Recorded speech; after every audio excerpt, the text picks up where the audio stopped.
VCR Party Live.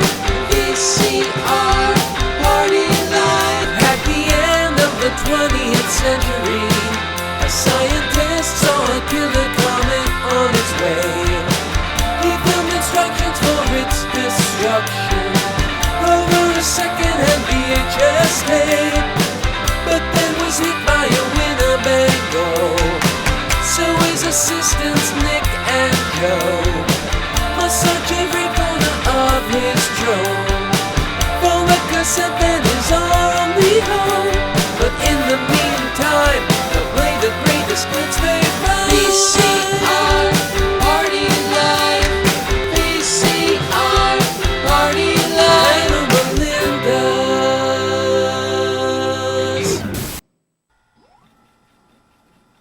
Well, hello, Melinda's! Welcome to the show. Welcome to the VCR Party. It's a show where we have 11,000 videos here that we find at thrift stores and garage sales, and we're going to try to watch them all. Nick, where are we at? 41%? We've watched 41% so far. Is that the latest calculation? Yeah, we tabulated it on Monday, and we're at 41. So we still got a long way to go. And so we haven't been to a thrift store in forever, so a lot of these will show up at our doorstep, and here's just a few that showed up this week. Bob Hedges, he sent another surgery video. This is from a surgery series. And the best thing about these videos, I haven't watched them yet, but the best thing about these videos are the titles. Look at that title.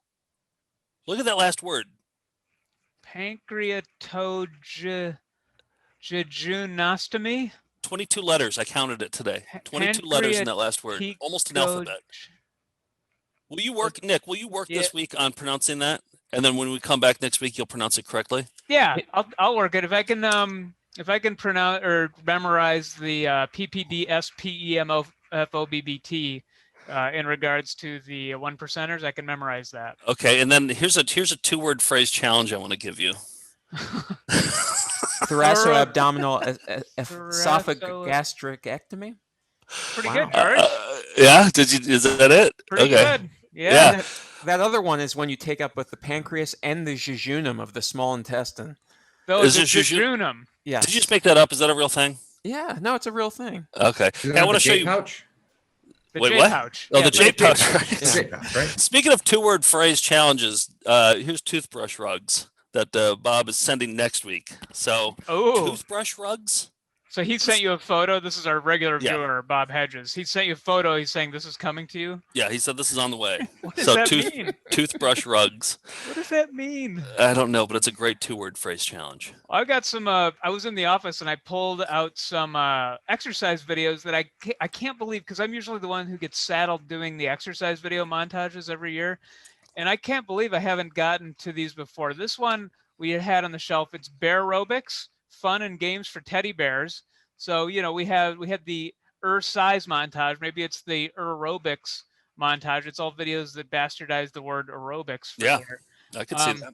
And then this one we had, and the reason it looked boring, but then I looked closer. This is Christoga. This is, and this is Christian yoga. You know, yoga, of course, the Eastern practice of breathing and stretching, and they've found a way to work Jesus into it. And not only that, Janine Turner, my former childhood crush from Northern Exposure, is the host and founder of Christoga. So yeah. Is it Christoga or is it Christoga? Well, I asked the same question. Well, I assume it's Christoga. It's not Christ Yoga, even though this is kind of like, this could be a Y and a T and a crucifix.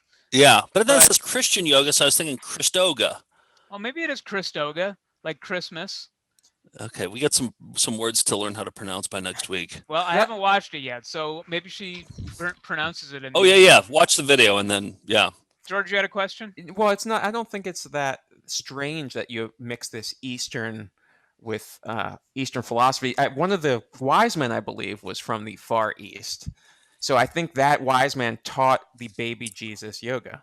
Right. So Eastern New Age spirituality, Christianity, No, peanut butter and chocolate. Yeah, George is right. I think I remember reading that in the Bible somewhere towards the back. So right, in the nativity scene, you can actually see he's got a little yoga mat that he's on. Doing downward dog, yeah. This is one more that I saw on the shelf that I'm going to watch in time for our Christmas show on Friday. It's The King Special Christmas featuring the Friends puppets. I haven't watched it, but it seems like it might be up my alley. So, I mean, it's going to be an exciting show. That's as Nick Pruer of a cover as you can get right there. I mean, so I have high hopes for the King Special. Are those grimaces? Are those 3 grimaces? Yeah, but they're more blue, I guess, than purple. But yeah, like grimaces babies, maybe. That's right. These are baby grimaces. The Mandalorian can do it. I think we can do it with grimaces. And I feel like grimace would not be of any gender. I think that it would just, you know what I mean? Like it would just, it can produce the baby inside itself and spit out the baby. You know what I mean? It has sperm and egg inside of it. That's what I feel like a grimace would have. Did they ever say in McDonald's? Yeah, one commercial mentions it, I think. They're like, oh, there's my asexual buddy. How do you reproduce? And then he explains it. Hey, let's jump into a Found Footage Festival classic, shall we?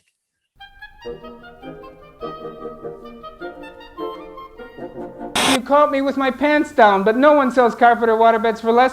Well, it's the holiday season, and that means it's time for Frank Worley. And where's his cover? I have his cover somewhere. I don't know where it is. It's somewhere over there. But anyway, we found a tape at a thrift store in West Allis, Wisconsin, by this guy named Frank Worley. It's a sing-along video.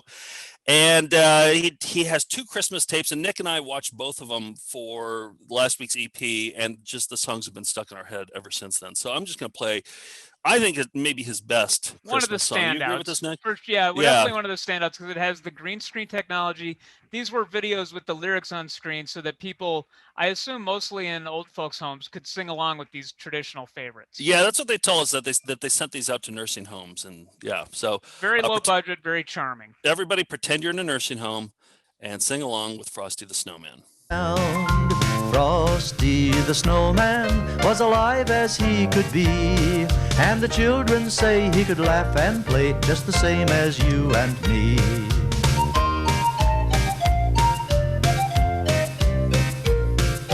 Frosty the Snowman knew the sun was hot that day, so he said, let's run and we'll have some fun now before I melt away. Down through the village with a broomstick in his hand, shouting here and there all around the square, saying catch me if you can. He led them down the streets of town right to a traffic cop, and he only paused a moment when he heard him holler, stop!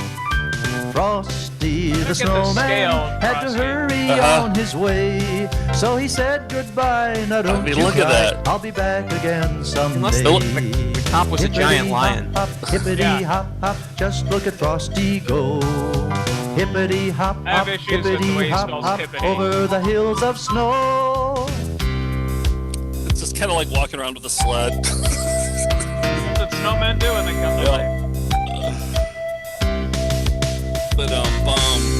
Nick, do you remember we toured with that for a really long time, and I think that at one point, I think we were somewhere in Colorado, we were doing a show, and I would always say Frosty the Snow Dork. You remember that? Dink. The Snow Dink, yeah, that's Frosty the Snow Dink. You whisper it to me when we were playing on stage. This wouldn't be on mic, but yeah, it was after like 130 shows on this tour. And it was the very last show. He said, Joe's like, will you just say? I challenged you to say, what is that, Frosty the Snow Dink? Or who is that, Frosty the Snow Dink, into your microphone in front of people. Yeah. And you did say it. I did. So yeah, people paid to come to the show, and I said something that didn't make sense. It was silent after you said that. And they're like, Frosty the Snow Dink? Who's Frosty the Snow Dink? I think it was kind of a lousy show, so I didn't care at that point. But, yeah. But we have, Joe mentioned this before, on our Patreon, patreon.com/foundfootagefestival. We watched the entire Frank Worley Christmas tape, or the best of 2 tapes, for like 45 minutes. And what we realized is that everybody in the Christmas videos is always wearing a Packer coat. They always, no matter who it's supposed to be, whether it's a woman who's supposed to be Frank's wife on Christmas Day hanging ornaments, she's wearing a very nice, presentable gray Packer sweatshirt. And I mean, because really that's pretty accurate to what Wisconsin it's is required by law for people in Wisconsin to own a Green Bay Packer sweatshirt of some sort. My mom's probably wearing one right now, and so is yours. So yeah, every mom is. Yeah. So yeah, check that out, and it's a worthwhile EP. I really enjoyed that. Steve, you got a new background. We got Sellout Steve. He sells his Zoom virtual background every week. What is it this week? Well, this week, Carl Stitz is coming back. You might recognize him from previous Sellout Steves and also from Math Corner. And he wanted to do, he wasn't 100% sure what he wanted to, one of his thoughts was Saturday morning cartoons. Another was just simple Special K vanilla almond cereal because he's such a big fan of George's. And I decided to combine the two, and I got my top-notch graphic design skills together, and I put this together. Whoa, that's beautiful. I was pretty impressed with myself, too.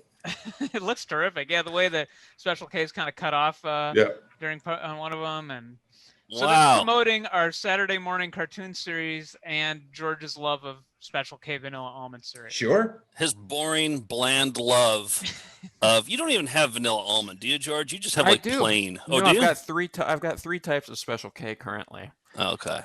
Unflavored, vanilla almond, one of the Flanders kids over there.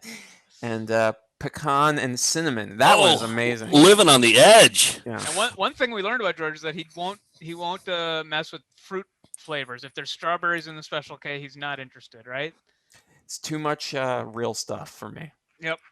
Hey, another quick announcement. Nick, did you mention the show this Friday? Oh, no, I should have. We're talking Christmas stuff. Yeah, so this Friday with the Alamo Draft House, we're doing our holiday extravaganza. What are we calling it? The holiday party, the Found Footage Festival holiday party. Yep. And all new clips. It's like some of the greatest hits that you've come to expect. Lots of Worley. There's going to be sing-alongs. They have a thing where you can order a cocktail, and the cocktail will come to your house, and then you can drink it along with us. It's going to be a fun one. The cocktail's called the Jingle Cat, which I think is appropriate. And it's going to be fun. It's Friday night at 9 o'clock Eastern time. And you can go to foundfootagefest.com and get tickets for it. It's our last live virtual show for the near future. So we hope people come check it out. It's going to be fun. I'm looking forward to it. Hey, let's get caught up with This Week in Flying Windows.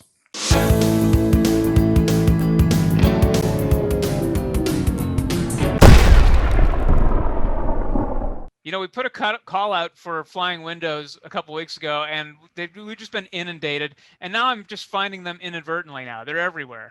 Yeah, there's tons of them. Well, so I got an email this week from Reese from Australia. He said, he sent me the screen grab. Take a look at this. He said, I noticed a video behind you on the shelf. And he's right. I mean, he's like, it's called SOS. It's put out by this company. Here it is. Excellent eye, Reese. Look at this cover. We played videos from this, and George actually learned a song from this. This is a weird Christian video full of music videos. What's the Kathy Don't Go to the Store? Is that? Yeah, don't go to the supermarket today. Don't go to the supermarket today. Yeah. So that's on here. Reese told me, he said, it's an insane Christian VHS tape made by a cult, and I have another tape from them called 20 Minutes to Go. These tapes were made by the Family International, who are a cult that got chased out of America and moved to Japan, and they're really creepy. And as far as I'm aware, these are the only two videos that they released. And he said, this is something to put George the Creep on. So, George, what you feel like taking this on, or what do you think? Sure, I'll join. No, not join. I mean to research them. Oh yeah, sure. Okay. Yeah. So they wanted me to go deep undercover. Yeah. Oh no. Well, yeah, do that. Okay. So I transferred the video for Reese, and there's so many flying windows. I mean, the whole video is actually really good. He sent me his video too, and I watched some of that. They are masters of the flying window. Wow. So take a look. They're called Aurora Productions. And this is 20 minutes ago. This is Reese's tape, but I was blown away by these flying windows.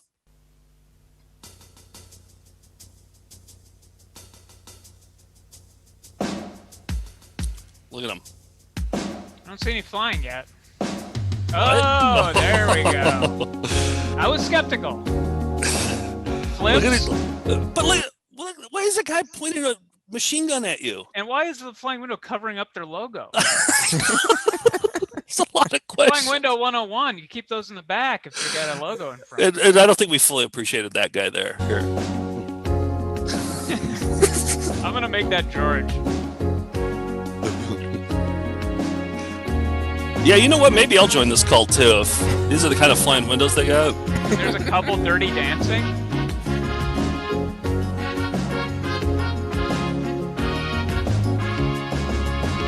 want those ovals to dance, but the ovals just sit there. They don't fly. Yeah, that's the thing about ovals. They don't seem to be a diverse cult. No. No. In fact, I think it's maybe like 10 people. You're Greek. That could really spruce up their diversity. See, look at the oval window. Got it right. It's behind the production thing. Yeah, but the flying window, it stays out in front. Right.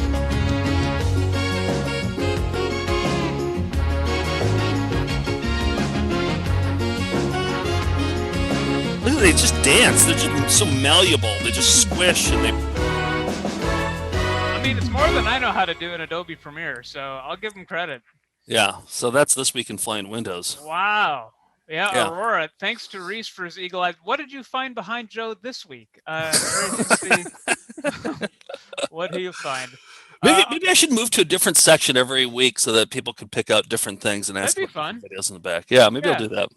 Well, I want to announce that we're going to be doing our annual Best of the Year special, where we just go, for some reason we feel obligated to pick the best found video, the best video that we found of the year. So we're going to go through and kind of do a countdown for New Year's this year. And as part of that year-end special, I thought now's the time to do the flying window montage of flying windows. Yep. So we have flying windows within windows that are flying I don't know. It's going to be a massive undertaking. Like, we got to start now and we got to work through the night. It's going to be, but I mean, we take our job seriously. We hope you appreciate it. So it's going to be a fun way to cap it off. But you know what? It's not going to end there. Then we'll do our 2021 flying window montage, which will just be constant flying windows. Yeah, because I think we've only been doing flying windows for about 6 months. Next year is just going to be intense. It's going to be insane flying windows. I don't know who's going to edit that, but I'm going to challenge either me or you, Joe, to make a flying oval. I don't think right now I'm going to say it can't be done. But... Well, I know it can't be done. I've never seen a flying oval before. No. I've seen stationary ovals. Yeah. But that's different from a flying. Yeah. Well, oval. We'll stay tuned. Don't go anywhere on New Year's Eve because you're going to want to see whether we pull that off or not. I'm going to call up Adobe Premiere and I'm going to say, can it be done? Yeah. And they'll just be flummoxed. Yeah. Well, let's get. Oh, I'm so thrilled about my videos this week. So I think it's time to show us our raviolis. Come on, let's see your raviolis. Show us your raviolis. Show us your raviolis. Show us your raviolis. Show us your raviolis. Show us your raviolis. Show us your raviolis. Would you say that you're rad thrilled about the videos? Rad thrilled, yeah. You're rad thrilled? Okay. Just like little Marky. So maybe I'll just show one right off the bat here. Would you rather see dental claymation or Eric the flute maker first? I'd rather see Eric the flute maker, but save that for the end. Okay, good choice. Good choice. So these both were sent in by Bob Hedges, who we spoke about earlier. This is a film, but it was on VHS for some reason, and came with a couple of claymation videos that were educational. And this one is absolutely terrifying. It's called Munchers, the Munchers. Sweet candy, cookies and jam. We take all we want, and we eat all we can. Yummy. Sweet snacks are fun. Now let's get us some cavities. It's for kids. It's for children.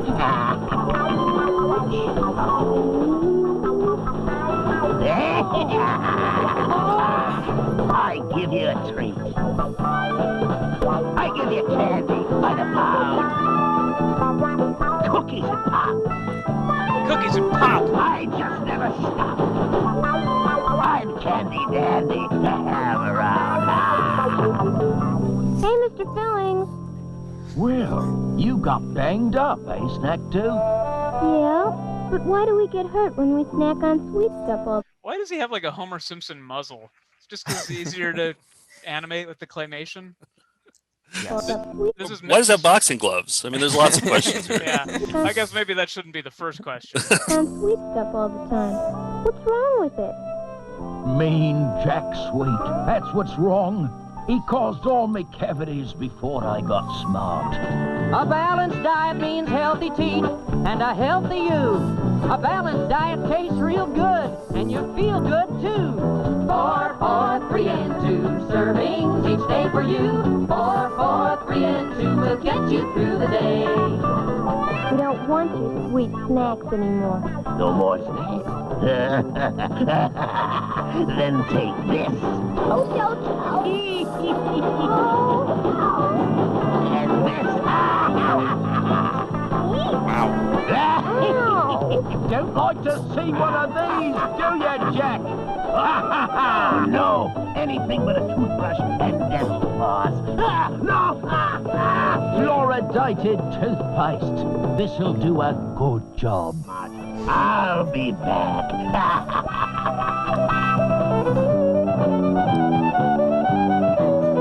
The Munchers. It's a Wow. musical. It's a musical. So Who put that out? Was that a private company or was that like a government thing?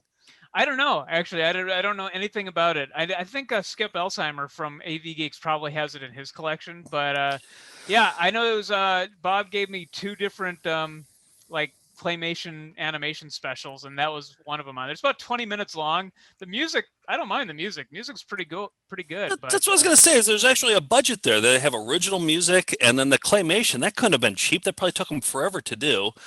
But yeah. I like that they made it dark. That's like so 1970s to like let's really scare the kids into not eating candy. It's a country reeling from Watergate, and they're putting all their anxiety into their claymation. Yes. You didn't see any toothpaste rugs in there. Not one. No. Joe, what did you serve up? Let's see. Okay, so remember we were doing these 2-word phrase challenges. Now we're on part 3. This is the last one of the year because our college shows are all done for the season. So what I do during these college shows, we do these college shows every so often over virtually. And so Nick and I have been doing the same show for, a long time. So to make it more interesting, we'll be on chat and I'll text him 2 words that he has to interject into the show, and we have the final batch of the season here. I can't remember what college this was, but it was I think maybe we had like it was a high school. That's right, it was a high school, an elite academy for very smart high school students. And we had about 60 kids there. And Nick, you nailed it again. You nail it every time. I feel like this is like the thing that you're best at. Great. If only we could monetize it. All right, here's the 2-word phrase challenge, part 3. Hey everybody, how you doing, Concord? This is Nick, and I'm beaming to you live from Queens, New York. And joining me today Hey everybody, my name is Joe. Welcome to VCR Party. She kind of reminds me of one of those lizards that run on water. You know what I'm talking about? The ones with the hair and the fluffs out. Kind of like my fake sister. Just kind of let that hang there. We sent them out after Thanksgiving and got them booked on 5 morning news shows. Yeah, it was around this time. The idea was to go on and make the grossest recipes we could think of on air, and then try to get the news people to try a little bit of it. So I had like something called an improbable donut I made. I made something called turbo gravy. It's weirder. Then he starts talking about himself, and he's showing off his cabbage tattoo. And 5 minutes in, he's sharing what turns out to be far too much. And most of these are on the air screw ups, which we love because you see the people with their well coiffed hair and their uptight manicure and they're trying to be serious, and then they screw up on live TV. It's just wonderful. Yeah, I'm going to show one on Tuesday of a guy who's a musician. He makes weird musical instruments, and you can see at one point he shows like this thing on his stomach. He has a glockenspiel scab. He's used it so much. So you got it. Yeah, and like because they framed the shots weird, it just looks like the carpet is dirty and bristly, like everybody's performing on a toothbrush rug. I just noticed that this time for some reason. But that's the thing about public access. There's a lot to unpack. There it is. Yeah. And as always, you're kind of that yes and partner that really kind of keeps it going. And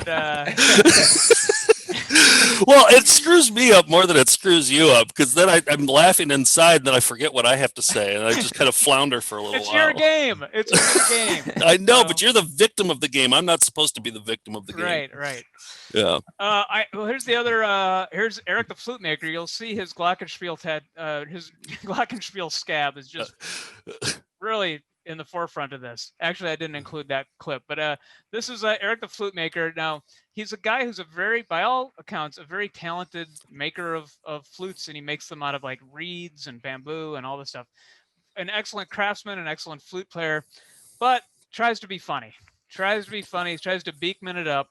He tries to Bill Nye the Science Guy in the 90s it up, and he's doing a terrible British accent, and I thought that was his accent because for the first 10 minutes of the video he's speaking like that, and then I realized, oh no, that's just a thing he's doing. So he's a weirdo, as you would expect Eric the flute maker to be, but here's a little bit of Eric the flute maker's spiel at the beginning. Flying windows. Flying windows. And look at, they're kind of off kilter. Oh. They're slick as hell. Smooth as hell.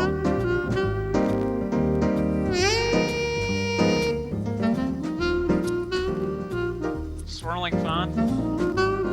When I make a flute, I'm actually challenged whether or not I'm going to make it with big and small holes, such as hither, or all the same size holes, such as thither. Of course, the bigger the flute, the deeper the toot.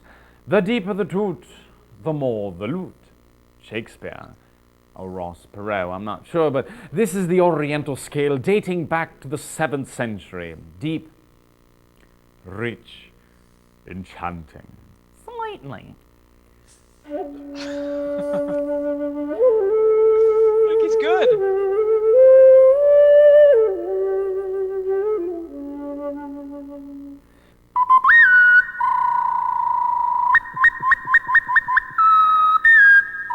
You can pop it, click it, gargle it, hum, and use the thumb. By George, it's breakdancing. Here we go. Oh, dancing.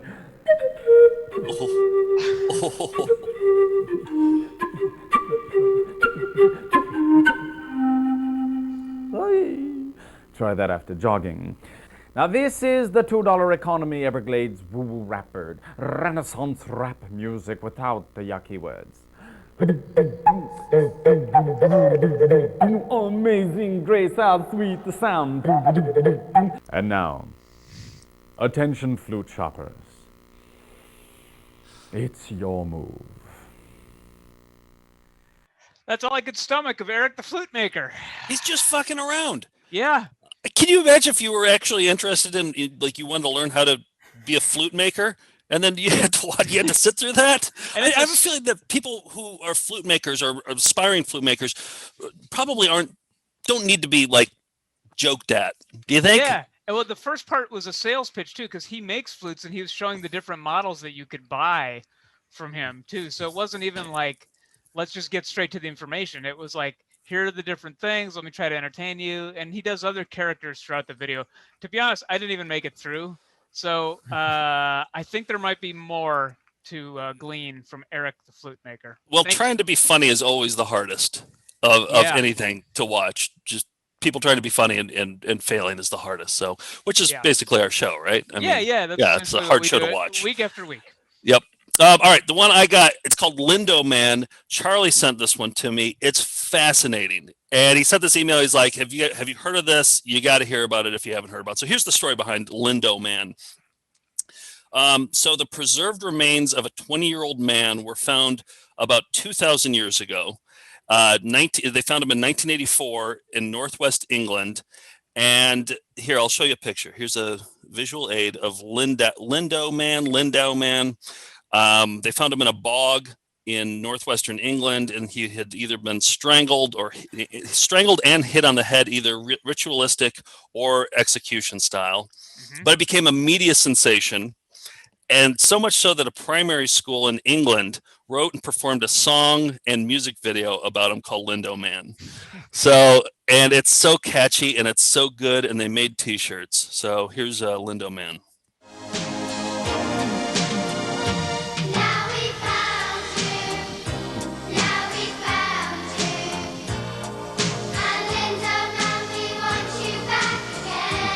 Looks like the Unabomber kind of, doesn't he?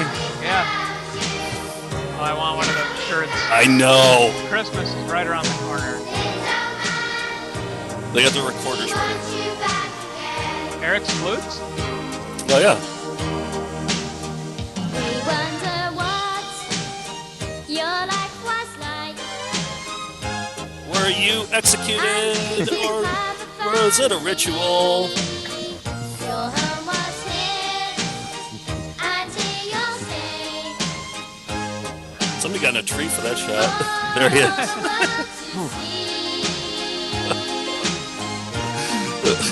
I didn't put that in, by the way.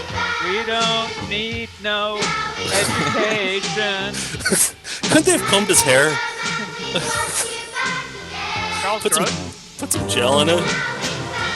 That's not my edit either. That was like. And now the Lindow Man singers.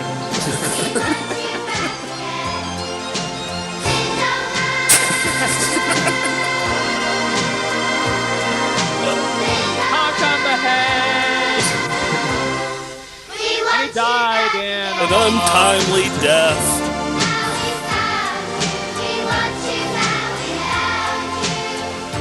He's disheveled.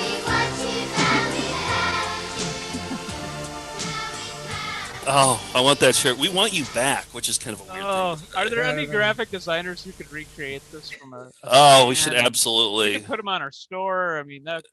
Yeah, Linda, we want you back. Why do they want him back? I don't know. And it could have also been like a death penalty for doing something bad too. I don't think we want him back. Let's not take the chance. Plus, our modern air and airborne diseases, he wouldn't be immune to any of those. He would die almost, probably within a week. And he might bring some diseases with him too that we don't have. Yeah. Oh man. And he wouldn't even know our cultural norms. He wouldn't know how to use the internet. It would be a disaster. I mean, have you seen the movie Encino Man? It's not good. Yeah, I have seen it. Yeah. I want to. Who does he look like? Kinda. I was gonna say Steve. Oh yeah, I could see Steve in that. I think Steve, if he kind of let his hair grow out and kind of mussed it up, he could look like Lindow Man. I think he kind of looks like Price Master a little bit, doesn't he? Yeah, you see it? The mouth and the gold and the Yeah, a little bit. Yeah. Yeah. Wow, Lindow Man. What people, when there's something that happens in a small town like that, like they find something, people go temporarily insane, don't they? Yeah. Like, especially that era. That was like 1987. That was the era when maybe schools got camcorders and they're like, hey, let's make a video. Get him into the studio. Let's get him in the studio. Let's make a VHS tape out of it. And by the way, that was a cut down version of that song. I think it's probably it's on YouTube for sure. So look up Lindow, Lindow Man. Wow. Incredible batch of raviolis. Let's get to the next segment. Come on, let's see your raviolis. Show us your raviolis. Show us your raviolis. Show us your raviolis. Show us your raviolis. Show us your raviolis. Show us your raviolis. I like my transition there. I thought let's get to the next segment was kind of a cool, smooth, like almost like a professional disc jockey. Well, no, it's casual. It's like you're having a conversation with the viewer. Hey guys, I like that. What do you think? Should we get to the next segment? But yeah, hey guys, what do you think about teaching people how to watch some cyber videos on the internet? Cool. You want an answer, or do you want to just go to the purely hypothetical? Let's just go to the intro.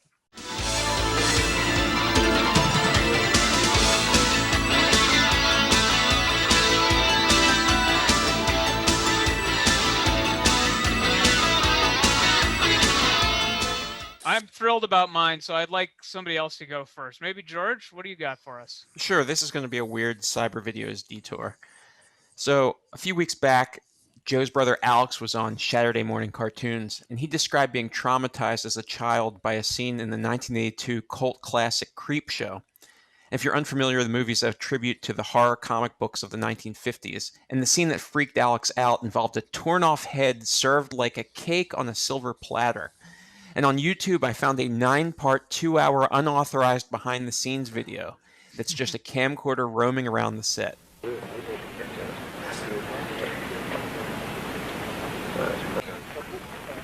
you help John getting in? I thought. Was this played on like the DVD or something? Can you duck a little lower and then come I up can't to figure out where they found it. But what? Up a little higher now with you. Don't forget the mouth. So there's no narration, but it shows all the types of pre-CGI special effects as they're being created and tested by the legendary Tom Savini. Wow. All on camcorder, huh? Yeah. Lower lip. Open your mouth, Carol. Turn your head. And it also includes Tom Savini screwing around on a motorcycle. It's very irritating. It's like the Les Blank. It's like if Les Blank was doing a documentary about the making of Creepshow. And so you see the special effect that scared Joe's brother, which include making a mold of the actress Carrie Nye's head. Want to say hi to Dick or something? That's her husband, Dick Cavett, that was being referred to. Really? They're married to Dick Cavett? Yeah. So rather than use the fake head, though, she asked to wear lit candles and icing on her own head to make it look more realistic. Like, this will really scare Joe's brother, Alex. Yeah. But, we just pulp it over? What do we want my eyes? I think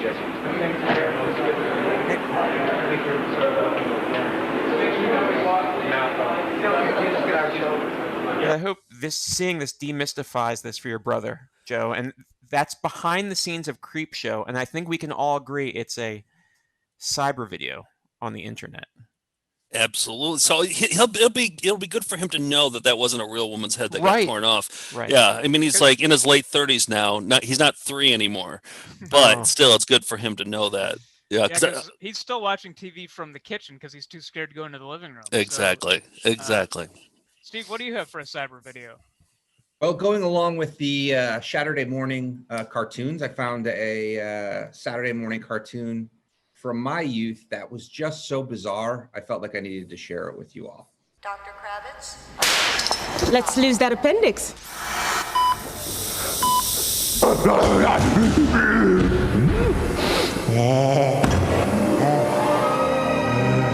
Mother, I'm home! I'm a big, big spicy butterfly! I gotta get out of here!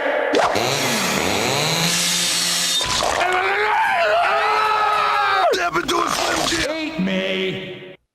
Whoa. That was like an Australian commercial. It was so Hey, obnoxious. we should. Well, Steve's currently the champion of Who's the Yellingest right now. I mean, I feel like that could be a contender for who's the Yellingest. Good idea. I'm gonna make a note. A lot of yelling there. That was the era of like Sega, and like everybody had to have their extreme 90s. Yes. And the sound effect that went.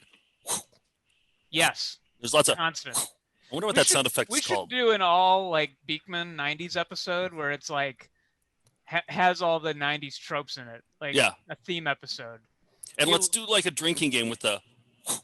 Yeah, we'll have a lot of swooshes. We'll have a lot of Dutch angles. We'll have a lot of. At some point, I'm going to say that was a hair-raising clip, and a wig will come down. There's going to be a lot of stuff like that. Yeah, stuff like that. A lot to look forward to in 2020. The one I wanted to show you was sent in. He was just kind of like, "Hey, 2021, Nick." What did I say? You said 2020. Lots to look forward to in 2020. Yeah. Yeah, there's nothing to look forward to in 2020. No. This one was a cyber video sent in by Mike Ware on I think it was an Instagram or some non-traditional way of emailing us, and he said, "You seen this?" And I just kind of it was in my inbox for a while, and I finally watched it, and I was like, "Wow, where did you find this?" This is a guy's YouTube page, not that many views. He has fewer views than we do, to put it in perspective. And he does a show where he introduces people to his dolls. And I just watched a couple of episodes, and I haven't forgotten them. So this one, and the titles are great too. This one is called The Arrival of Clint. Okay, welcome back everybody to the Jake and Gabriel channel. Today I have a surprise for you. I actually bought another doll. Actually, I couldn't resist this one. He was on sale and I got a really good price on him. The thing I really like about this one is he has hair on his chest and he has pubic hair, and I thought that would be interesting. Kind of an unboxing Definitely video. going to make a nice addition. I guess basically what I'm doing is building up a family here. Ah, God have mercy. God have mercy. Got the Exorcist going on here. Okay. These dolls are really nice to kiss. The lips are very soft. You can French kiss them. Guess it just clicks right in, I guess. Wow. I never thought I would be a sex doll collector. But, you know. Life has funny ways of, you know. So what, I just quickly, well, first of all, any questions so far? No, I think I got it. Yeah. Well, what would you guess the guy does for a living? What would you think his? Because those dolls are expensive. You know, like I don't know, they're like probably 10 grand for one of those like articulated dolls with metal fingers, and you know. An engineer. Steve? I'm gonna go with dentist. I'm gonna say serial killer. It's an occupation. It turns out that he is a Reiki practitioner. And he does it on his dolls. So here's a little bit of that I found on his page. When I do the attunement, I am a Reiki master. I've been a Reiki master for about 11 years. I have all 3 levels of my attunements. I do have certifications on the wall. When I'm doing these attunements on my dolls, the energy is just as strong as if I'm actually doing it on a person. It's amazing. So the thing about Reiki is very cleansing. Cleanses the energy. What?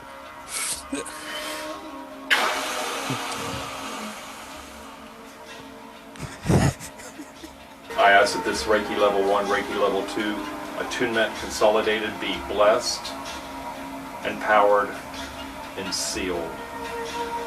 Thank you to all of my subscribers. Everybody, please be safe. And I know the world is a crazy place right now. Honestly, I think it's all just an exaggeration. I don't agree with what's going on right now.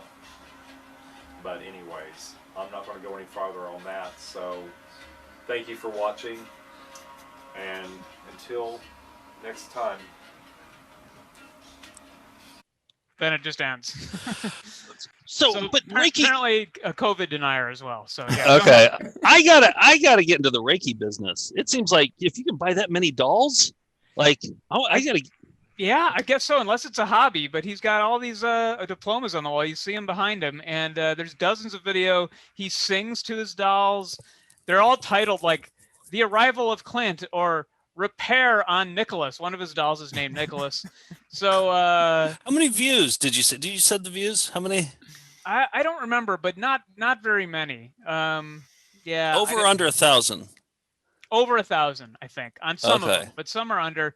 But yeah, I mean, just a great weirdo, and I'm definitely subscribing to that one. yeah, it's incredible. All the videos are amazing, and it's not a joke. He's very serious about it all. And I feel like with like the Reiki thing, I feel like that like the powers of the heavens, whatever Reiki does, I felt like it was probably confused once it hit like a doll, because it was like, oh, I'm not spitting the energy into the, you know what I mean?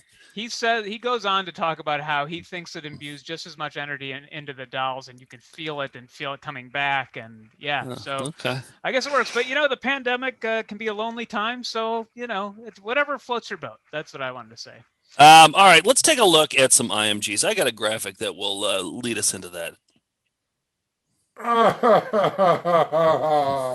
Digging up the tub, people love to see us. IMG minus.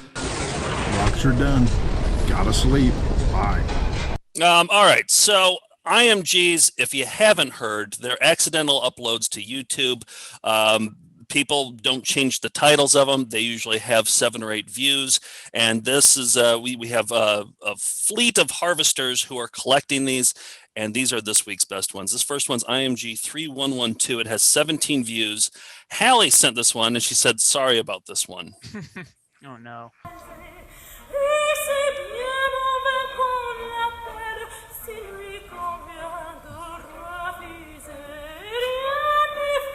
Is this Carmen? Huh? The opera Carmen? Oh.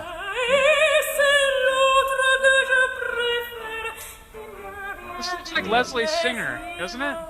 Yeah, it is kind of Leslie Singer-ish, yeah. Let's see, 5642, 23 views from Eric. It's called Guy Bounces on Ball. This is a nice short one. This is what IMGs are all about right here.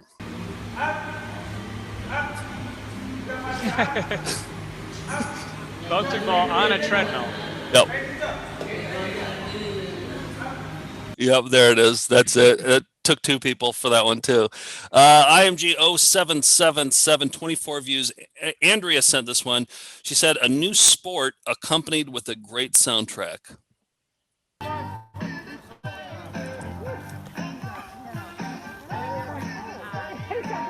Brought to you by Coleman.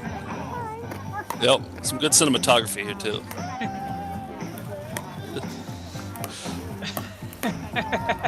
So, yeah, they're playing pickleball in those suits, and the video is much longer. And I'm sure that right when they started, everybody was laughing, but at that point, it turned into a serious game. They're just really playing pickleball. Yeah, they're just playing pickleball at that point. And all right, these are 4 of them. They're super short. IMG 3324 is going to kick things off. 21 views from Hallie. She called it Ketchup in the Box. And she said, I don't know what this guy's deal is, but he has dozens of videos of him putting random stuff in the box. Maybe this is the arrival of Clint guy. Maybe this is his side project. All right, here's 3324 first. Ketchup in the box. Okay. Weird ketchup. All right. And she's right. There's this one has the fewest views. This one has 5 views. This is apricot jam in a box. In front of a terrarium and a bunch of Yankee candles. Yep, and there's a clothespin in a box. Okay. And the last one, fish food in a box. Makes sense. And those are your IMGs for the week. Which one would you guess has the most views of all these? Of the box ones? Of the boxes, would you say it's apricot? No, I told you apricot has the fewest. Ketchup? I'm gonna go with ketchup because it's first. I'll go clothespin. I'm gonna go clothespin. Or fish food. I'm gonna go with fish food. George is the winner. 25 views. Fish food. Ah. Yep. Should have known that. All right, and those are our cyber videos. Whenever possible, we like to show off nice things that we've found, and we have a guest this week. It's Mike Sachs, who is he is a comedy writer. He wrote a book called Poking a Dead Frog, where he interviews other comedy writers and comedians, and he also has been writing books that are novelizations. Like he wrote one called Passable in Pink, that is it's kind of like the John Hughes movie that didn't exist, the novelization of that. And he's got a new one out called Slouchers, which I've been reading, and it's really funny. It's a novelization of a 90s slacker type movie that never existed. So you get like, it has the cast list in the front, but of course the movie didn't exist. It's a great concept for writing books, because like the first book I ever read was a novelization, Back to the Future 2. I read Back to the Future 2 before I actually saw the movie, and I've never read a novelization since. But this is a great idea, fake novelization. Exactly. Brilliant. I once got away with doing a book report on Spaceballs the book that I got from the Scholastic Book Club, and I never even read it. I was that lazy where I didn't even read it. I just kind of explained the plot of Spaceballs in the book report. But anyway, Mike is a really funny guy, and he collects books that he finds at thrift stores, so we thought we'd bring him on for a special book edition of Nice Things. Mike Sachs, welcome to the show. Thanks for coming. Mike. Hey, love this show. Thanks for having me on. All right. We know you as a collector of nice things in addition to being an author, and I know books is your specialty. So tell us what kind of books you collect. What are you looking for? Well, I look for a few things. Basically, anything not being sold in a Barnes and Noble, anything that's rare and that there just might be one copy that exists in the world. You know, whatever's esoterica, but it usually falls into a few different categories. In the first category, I am from Maryland originally, and we are obsessed with crabs in Maryland. Now, I don't know if you know this, not many people do, but there's a whole subgenre of horror that deals with killer crabs. And here is one of them. This is called The Origin of the Crabs. Oh, man, that's beautiful. Guy N. Smith. Isn't that pretty? Yeah. Oh, gorgeous. Guy N. Smith, you've done it again. This is where it all starts, with the killer crabs. Everything works off of this. That's pretty awesome. This is one of my favorite blurbs. This says, "In the tradition of the rats." That book that's just a common household book that everyone has. Look how scary these guys are. It's pretty awesome. So, but like, there must be people like, because, you know, like sharks are a thing that everybody's scared of. It must be a thing for crabs too, right? Well, you know, I grew up in Maryland. I love eating them, but I also remember reading as a kid that Amelia Earhart was probably killed by a giant 6-foot coconut crab, and that's something I've never forgotten. There's such a thing as a 6-foot coconut crab? Yes, and they eat human flesh, and they think that either she was dying or had just died, and she was eaten by these giant crabs on this remote island. You know, that's the way I want to go out. I think, you know what? It's a cool sounding death. I don't know. Death by crab. Well, I want to die in the toilet reading about astrology. Okay. Maybe you'll have a book that'll cover us. Joe, you have some books that we find some too. Yeah. We spent a lot of time in thrift stores, or we used to at least. And let me just show some that I found along the way. The woman bowler, because we know that all bowlers are men, so you have to say it's a woman bowler. Volume 27, number 4. So this is I don't even remember what it was. Like a magazine? Is it a story? I don't know. Is it a bowling? No idea. But I just really like that one. I don't think I bought it. I think I just took a photo of it. I love that. Yeah. Next up, I got a bucket of bones. I think a friend saw this in a bookstore. This is definitely self-published, and said, "Do you want this?" And I was like, "I think the picture's good enough." So, there's bucket of bones guy. Wow. Yeah. So that looks like my girlfriend's father. That's a little. See, I was going to say it looks like our attorney. Yeah. It does. It looks a little like Anderson. Yeah. Interesting. You're talking about the guy, right? Yeah. Not the okay. Yeah. Decorative fly swatters. Hey, I purchased that and took a photo of it, put it on Instagram, and the great Amy Sedaris liked that. Oh, really? Oh, nice. How about that? I like that we both found decorative fly swatters. Yes, this was up in Maine. I found that. No, but do you still swat the fly once it's decorated, or is it done swatting flies? You're done, baby. You might as well hang that on the wall and just look at it. I have a decorative. I found a Green Bay Packer crocheted, whatever Nick, it's called. Nick, I don't want to. I found it and I gave it to you. Right. Okay. Yeah. Right. So Sorry. Don't take credit for this Green Bay Packer. I've never swatted a fly with it. That's what I'm saying. I just have it hung up. It's a showpiece. Which is your favorite fly swatter here of the ones displayed? I'm going pineapple. I go with a chevron shell. All right, and I'm going chicken. So I guess to each his own when it comes to decorative fly swatters.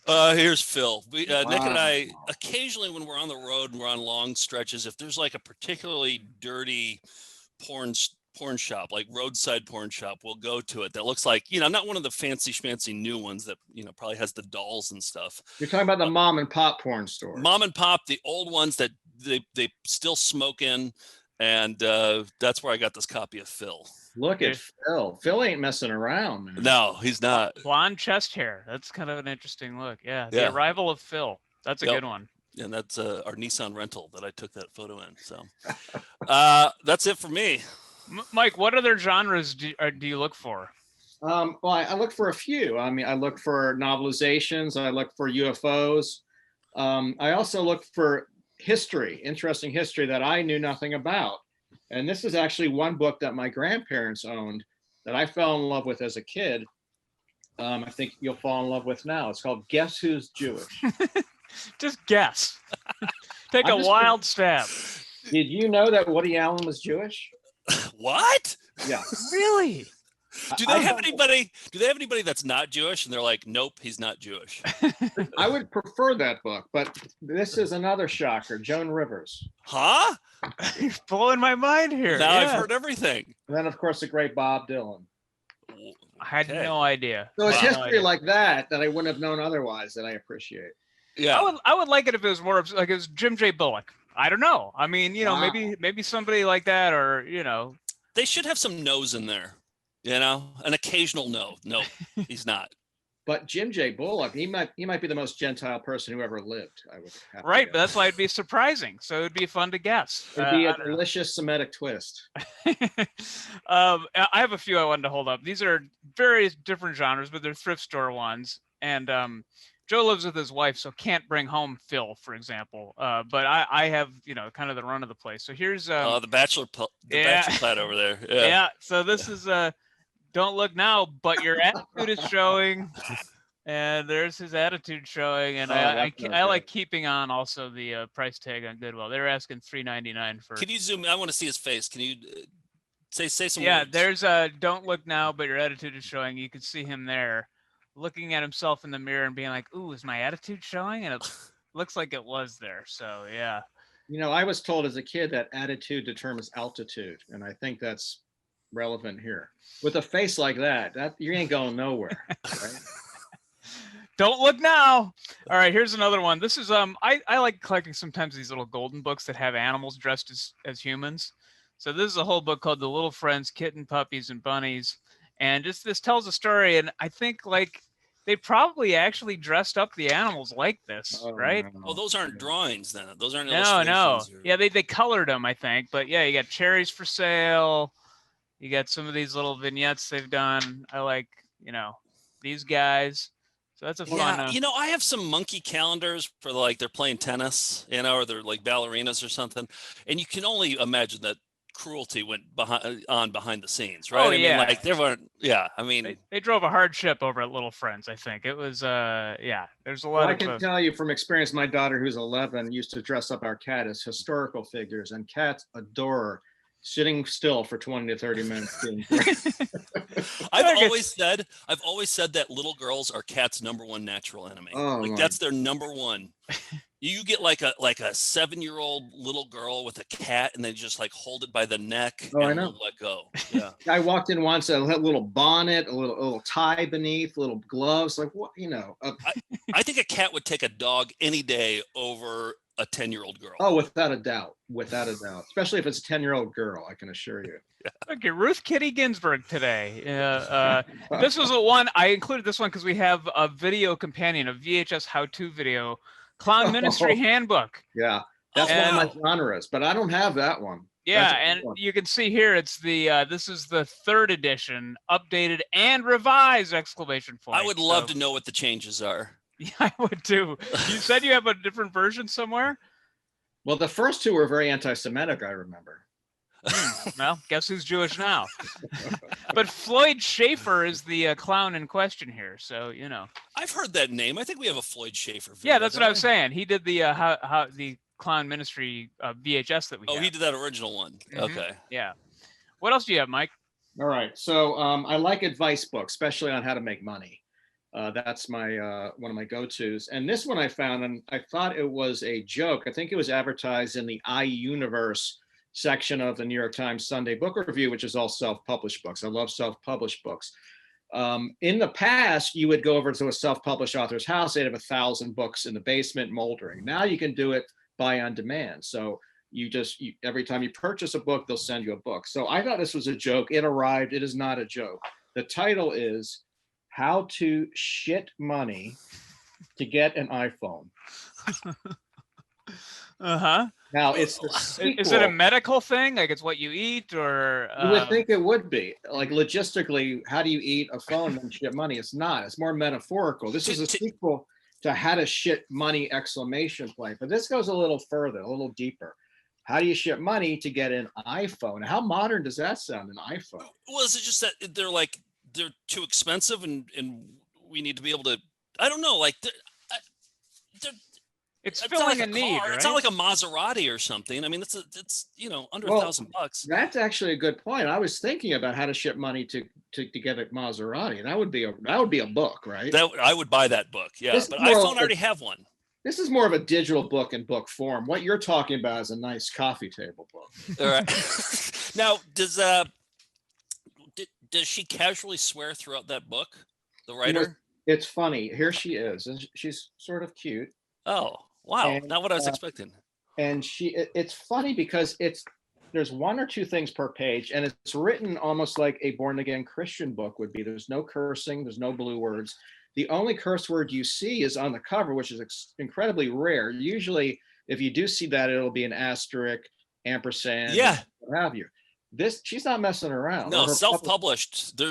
You can break the rules. No, this woman doesn't give a shit by putting it on the cover, right? Just out of curiosity, Joe, you said it's not who you pictured. Who did you picture?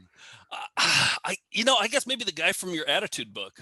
Oh yeah, Yeah. His attitude is showing. How to shit money and get an iPhone. Any other self-published ones in your collection? Because you must have to pay to get these printed on demand, or what else did you want to show off? Yeah, I have actually two other self-published books I can show you. This one I love, just for look at it. Ventriloquism, Magic with Your Voice. Look at this guy's eyes. Oh my God, it's Charles Manson. Yeah. Oh, and then man. there he is with his friends on the back. Oh boy. That's one self-published book. The other self-published book I have is the History, and is the quintessential one, the go-to for the professional farter Lepetomaine. I've heard of this guy, but there's a biography about him. This is it. And someone put it out. It's a small press and it's a small book. It's only 91 pages, but it's packed with fantastic photos such as this one, an action shot. Oh, God. But he's a professional farter. Does that mean that he gets up on stage and farts for an audience and charges admission? Yeah, he can fart responses. He can also fart out things. He can stick something up his behind and fart it out on request. Joe, this might be your ticket out of your hellhole. I mean, we need a modern version of this. I mean, I'm going to look into it. I'm going to pick up that book and just see if I got what it takes. I don't think you do, brother. Could be a YouTube spin-off show. Try it out.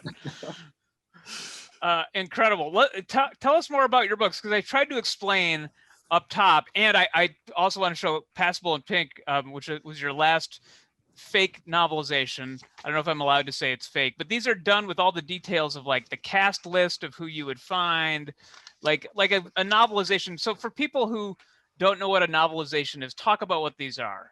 Sure. So novelizations were movie tie-ins, basically book versions of movies. So when I was growing up in the 80s and 90s, even late 70s, we didn't have VHS, we didn't have cable. So the only way to relive movies for me was to buy the book.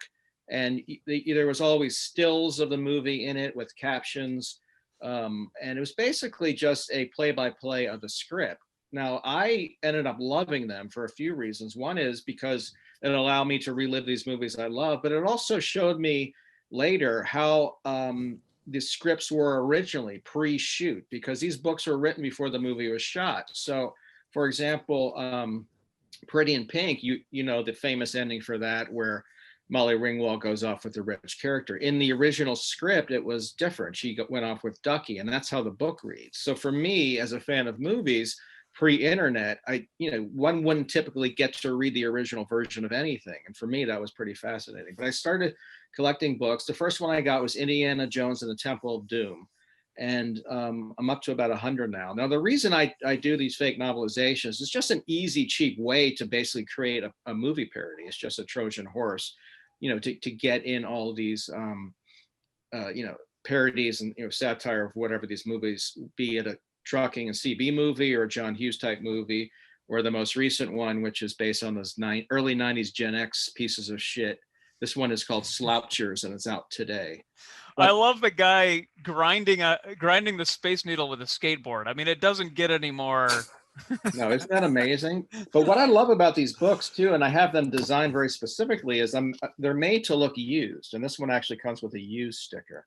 Brilliant. That's absolutely brilliant. Beyond that, notations. I buy a lot of used books, and I love when people mark them up and I get someone else's copy. So this is a copy of a 1992 book purchased in 2003 and marked up for a history class at Montgomery College in Rockville, Maryland. So we have a lot of notations. So it's almost like you have a subplot going throughout of these like notations of what this person's thinking and wanting to remember from. Dare I may say it's a story within a story. What? Whoa. Whoa! Now I've heard everything. And maybe Seattle is like a character in the. It's like its own.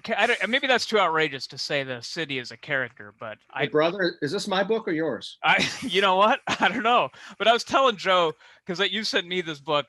It makes you cringe so hard because it is so pinpoint, a perfect lampooning of stuff that really isn't lampoon. Like you think of these like I remember like really disliking Slackers when it came out. I knew it was yeah, I did too. I just thought it was so pretentious, even though I've liked other Linklater stuff, but I just thought that was just so like, I don't know. And the Kevin Smith stuff was so annoying and no one's really lampooned that stuff. And likewise, John Hughes is like this sacred cow, people all remember the movies fondly, but it's so ripe for talking about like class and the things that were never mentioned in that. Well, exactly. I mean, like I love John Hughes movies at the time. I now have a daughter. I tried showing her these movies. I am not doctor sensitive, but some of these movies do not last for either through rape scenes or Long Duck Dong, these Asian American portrayals.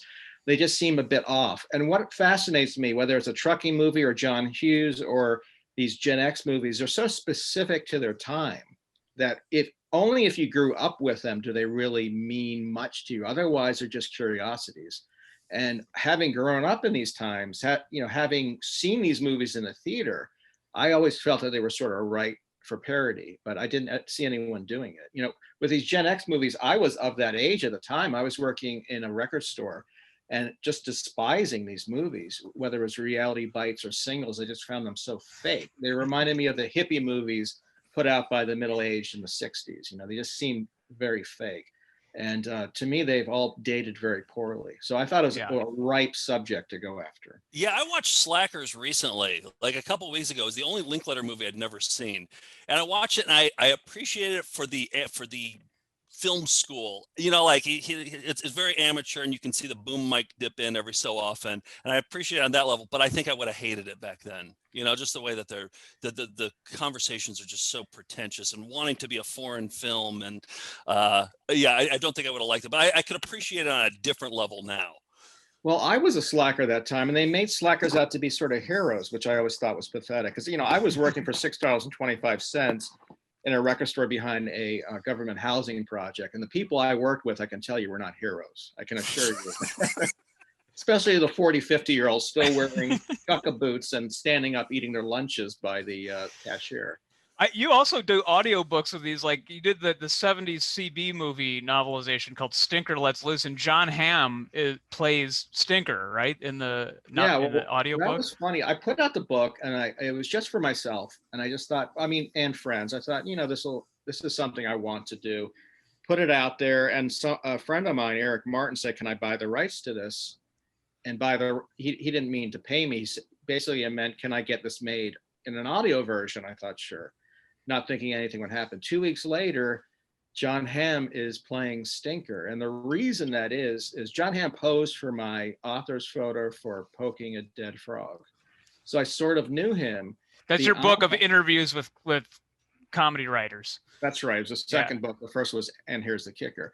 But John's father worked in the trucking industry in Missouri. So he had a connection to this world. And he also grew up watching these movies.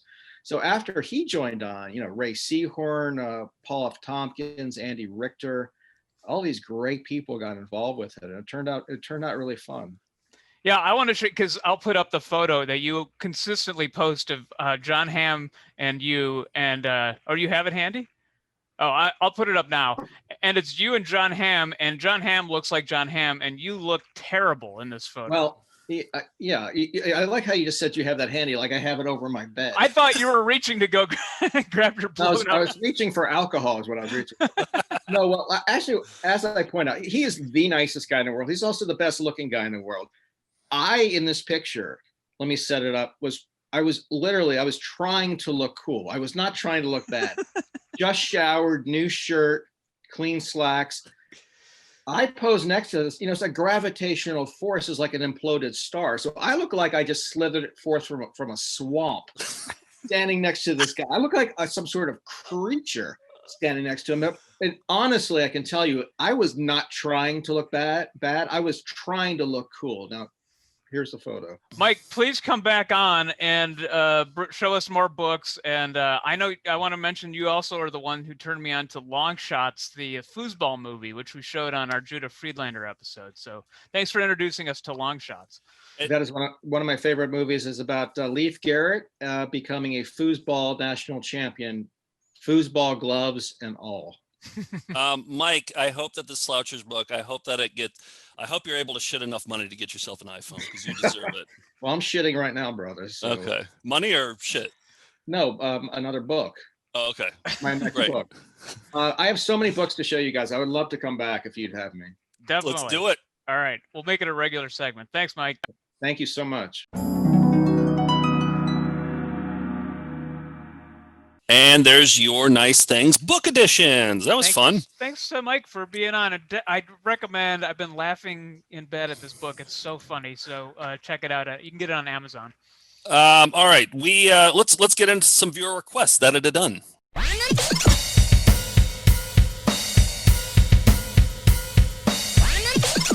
That's it. That had done it. Right there. Got a couple of good ones this week. What do you have, Joe? Somebody? Jesse emailed. And Jesse said, I'd like to see the clip from the safety videos where the girl is in the back seat with the super high-pitched voice saying, I want my pizza. I know exactly what Jesse's talking about here. And this is from Federated Mutual Insurance Company. I worked at a video duplication house where my job was to make copies of VHS tapes. And this company would come in, they'd bring incredible safety videos. And this is one of the best ones. I edited all of them together into this. I'm just going to show you the tail end just to get to Jesse's request of the I want my pizza scene. And we'll do a little slow motion so you can see that particular scene. All right, this is the ending of Federated Mutual Insurance Company's safety video.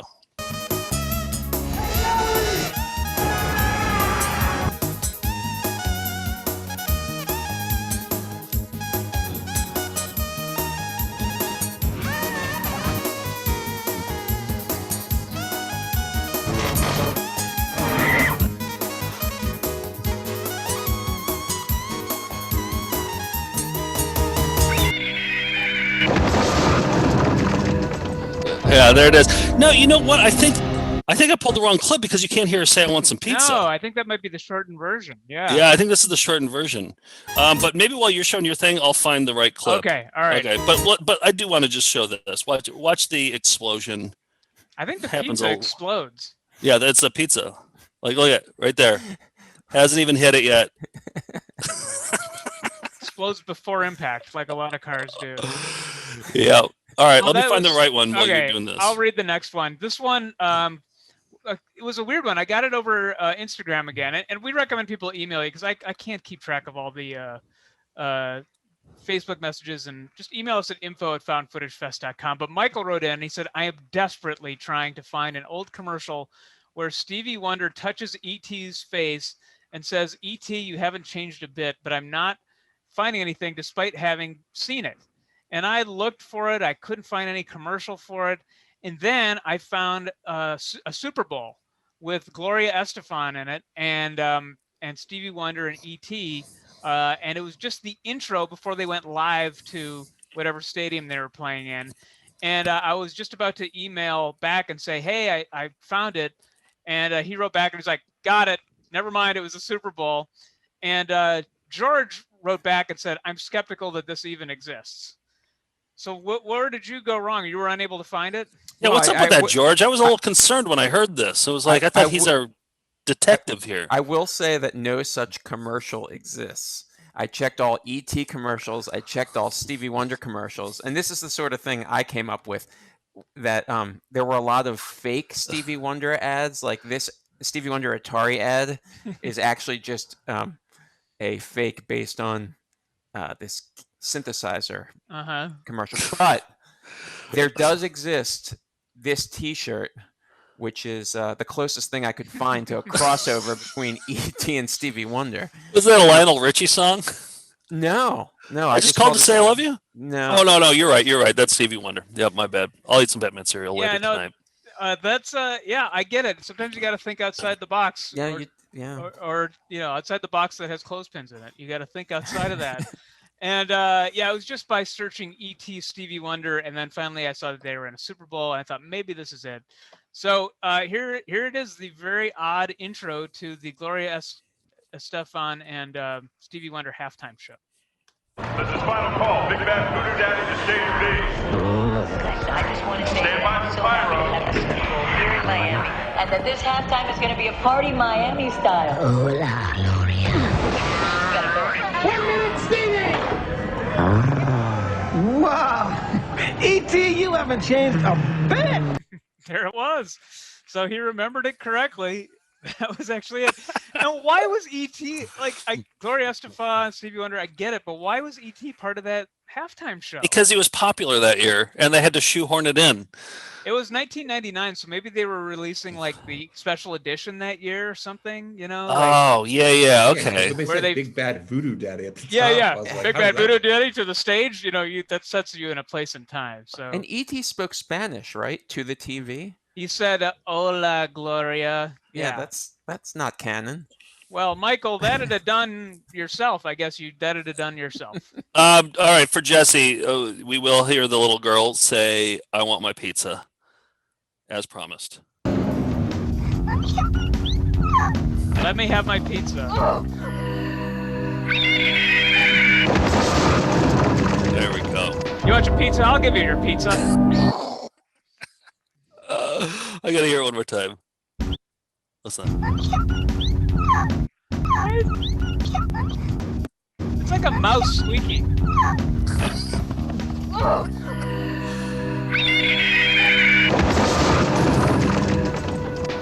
You know what? I don't say this lightly. She deserved to die. You're 100% right. Yep, she had it coming. Yep. I'll stand by that claim. God made the right decision on that one. That'd have done, everybody. That's it. That'd have done it. Right there. Hey, we got a couple Melinda mixes that came in this week. Now, a few weeks ago, I put out a call for people to reenact this song in some capacity. I actually originally asked Reese just to do his own vocal version of this song. Let me play the song first.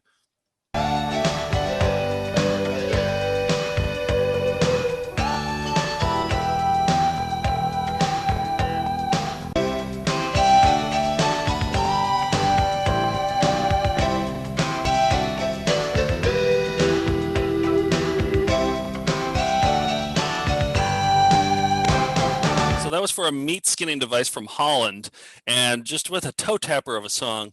And we got a bunch of responses back, people doing their versions of the song. But Bob from Hull sent his version in, and he's in a band called The Dead Past, P-A-S-T. He's on Spotify. You should totally listen to him. Music's awesome. And he made this version of the meat skinning device. Ooh.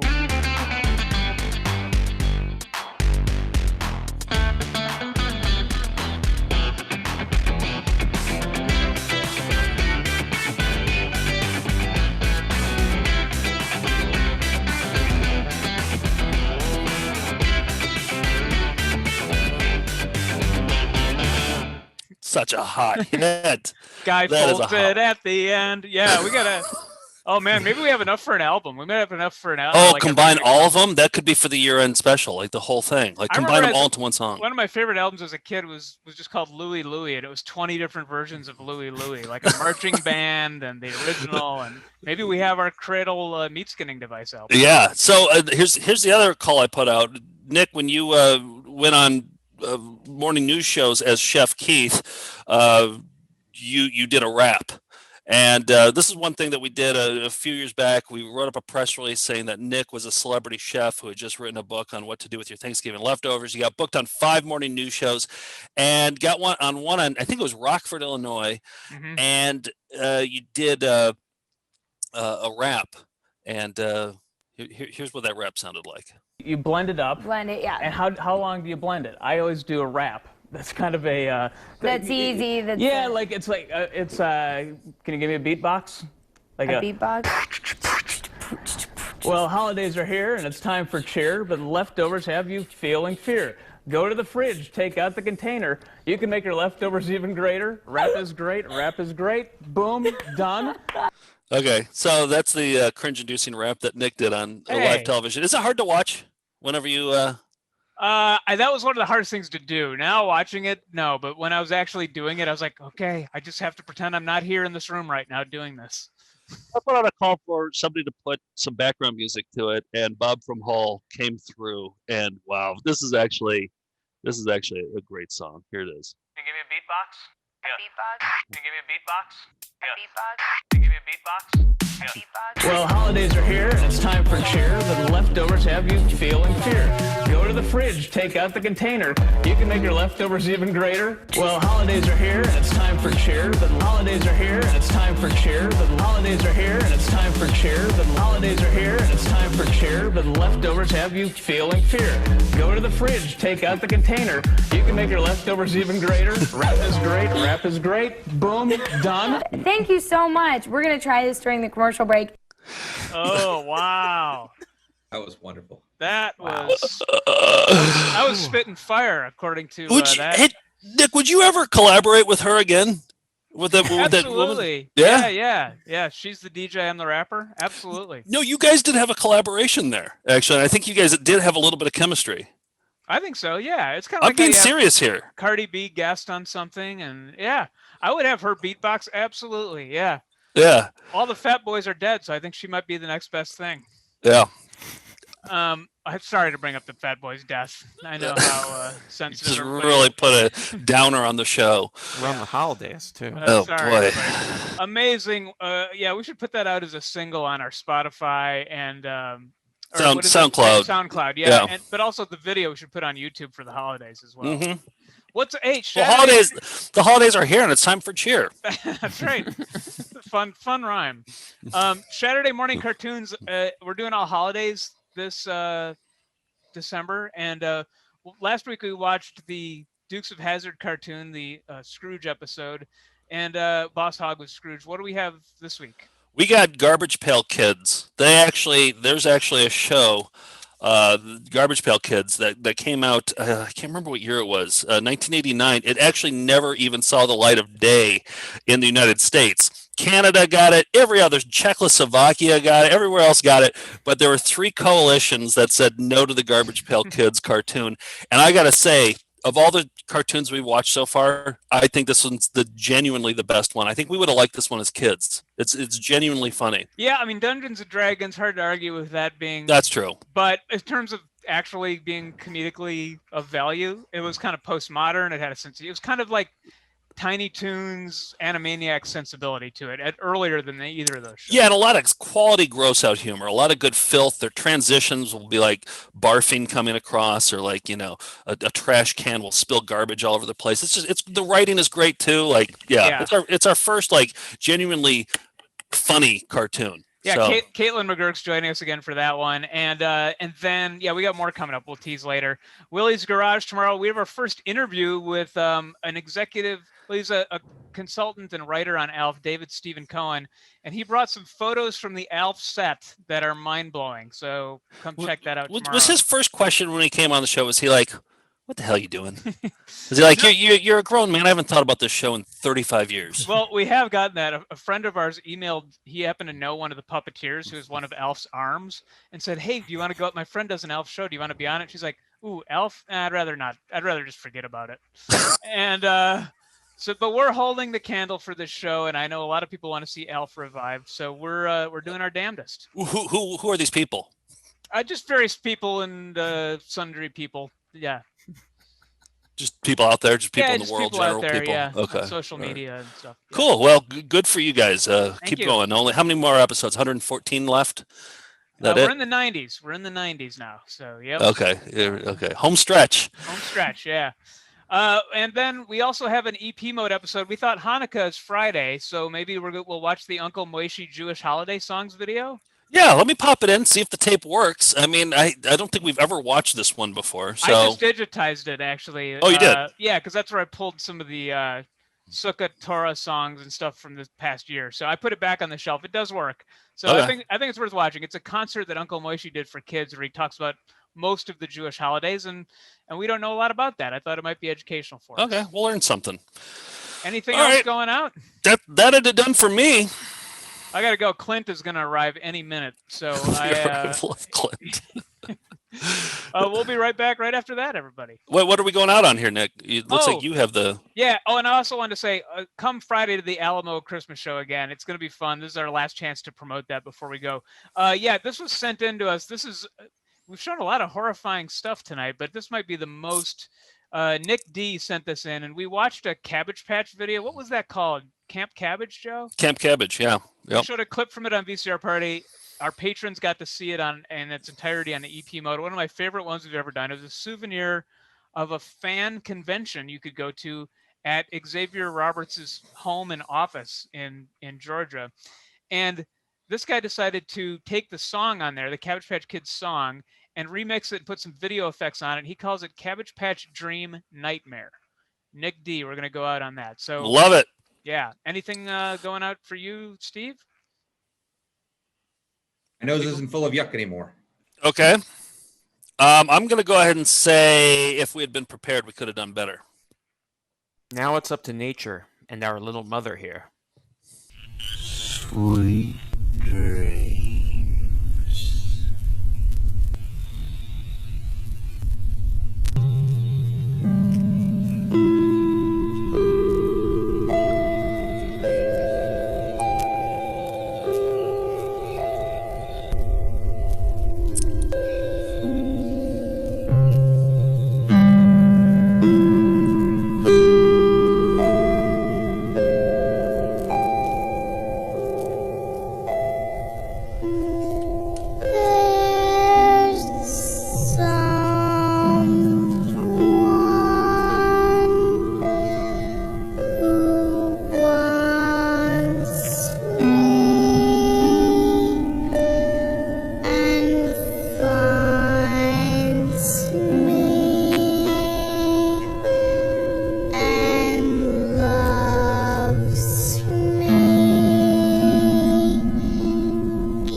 return, Dr. Selner will complete the bunion surgery.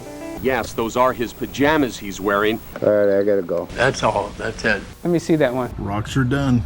Gotta sleep. Bye. That's it. That had it done. We did our best. If we'd been prepared, we could have done better. What do you think about Bibra?